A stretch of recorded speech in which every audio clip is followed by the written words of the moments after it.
إن الله وملائكته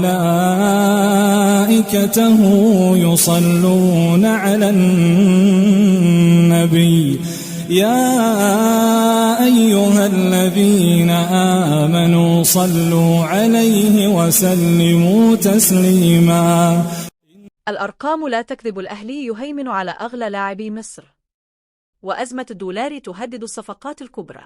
صحيفة الأرقام دائما ما تكون اللغة الأصدق في عالم كرة القدم، لغة لا تعرف المجاملة ولا تعترف بالضجيج الإعلامي، فإما أن تؤكد الحقيقة أو تفضح الوهم. ووفقا لأحدث بيانات موقع ترانسفيرمار العالمي، جاءت الأرقام هذه المرة لتضع النادي الأهلي في صدارة المشهد الكروي المصري بلا منازع. دائرة حمراء كبيرة، الأهلي يسيطر على القمة رقميا.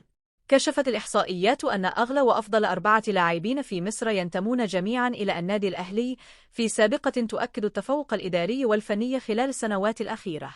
محمود حسن تريزيجيه 4.5 مليون يورو، إمام عاشور 4.5 مليون يورو، أحمد سيد زيزو 4 مليون يورو، مروان عطية 4 مليون يورو. الأربعة يتقاسمون المراكز الأولى كأغلى لاعبين في الدوري المصري، وجميعهم صفقات جديدة أبرمت خلال آخر 2.5 عام في عهد الكابتن محمود الخطيب.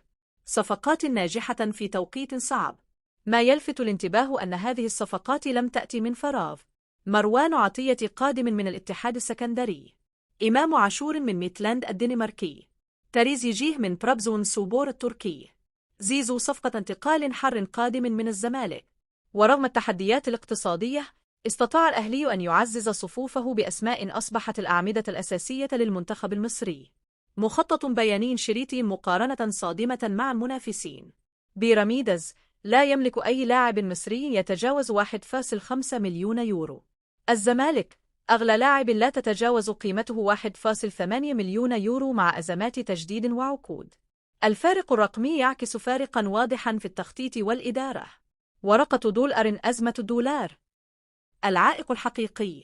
ورغم هذا التفوق، يواجه الأهلي أزمة حقيقية تتمثل في صعوبة توفير الدولار لإتمام الصفقات الأجنبية الكبرى، وهو ما تسبب في تعثر أكثر من محاولة للتعاقد مع مهاجم أجنبي سوبر. تصريحات داخلية كشفت أن النادي يضطر أحيانا لاستخدام المناشدات لتوفير العملة الصعبة، ما يضع الإدارة في موقف بالغ الصعوبة أمام سوق الانتقالات العالمية. التفكير خارج الصندوق. الحل بحسب آراء كثيرة داخل الوسط الرياضي يكمن في فتح حسابات دولارية خارج مصر، إنشاء كيانات استثمارية تابعة للأهلي في الخارج، إدارة الموارد المالية بعيداً عن التعقيدات البنكية المحلية، وهو ما قد يمنح الأهلي حرية أكبر في التحرك عالمياً. شكراً لمشاهداتكم. لو سمحتم ما تنسوش تشتركوا في القناة وتفعلوا زر الجرس لكي يصلكم كل جديد من أخبار الكرة وأخبار اللاعبين والمباريات. كان في صحبتكم مي عبد الكريم.